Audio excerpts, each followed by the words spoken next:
People on the Big Island are already feeling the brunt of this storm, including Tara Treaster, a former Bakersfield resident, and gotta say my old neighbor. She now lives outside Hilo and is bracing for this storm.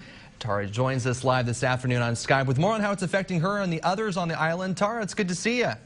Hi, aloha, how are you? I'm doing all right. So we talked a little bit last night about kind of how this storm is going. Of course, it has not made landfall yet on the Hawaiian Islands, but you're already seeing a lot of rain, right?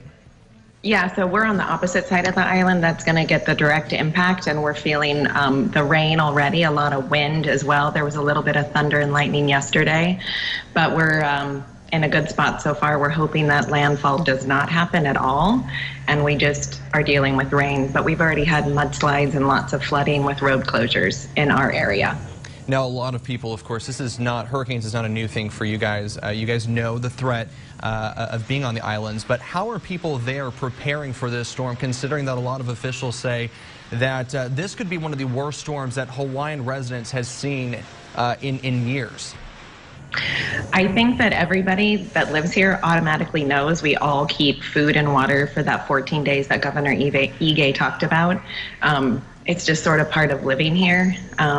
I feel like the people in my area are a little bit more prepared because we've just recently dealt with all the lava issues. So we're used to being affected by these sort of natural disasters. The biggest thing is losing power is a possibility, and that's when people tend to get a little antsy. And so that's what having the food and water is about.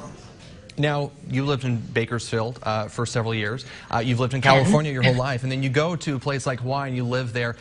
For people who don't understand the amount of rain and the type of weather that you're experiencing, how would you describe it? Because I'm sure it's quite different. Well, so in Bakersfield, you guys get a little less than 5 inches a year, I believe, if I'm correct. And here we get 120 inches a year. But in the last 24 hours, we had 8 inches of rain. So that's more than you guys get all year, and we had that in 24 hours. Yeah, quite a difference. Quite a difference. So we've had to drain our pool consistently just to keep it from flooding over. Right. For the last 12 hours. And then this storm obviously is going to affect you guys for a couple of days. Correct. What does the outlook look like for you guys going forward after this storm passes? I think it'll just be debris cleanup, reopening the roadways from mudslides. School has been canceled through to Monday with a warning that we might not even have school on Monday or Tuesday. So I think getting back into that routine, we had just started school. We were in our 3rd week of school this week. So getting back into that routine, I think, is going to be super important too. Right. And right now, how does it look? Right now, it just stopped raining. I can give you a little pivot out the back window. I don't know if it'll show, but it's just kind of gray and cloudy. Yep. It's not too bad right now, but we definitely woke up to pounding rain in the middle of the night, had to run around and close all the windows. The wind was strong enough to bring in the rain in the evening. All right. So, well, stay safe, yeah. Tara. Keep me updated, of course, and we'll check back in with you later. All right. Thanks, Tara.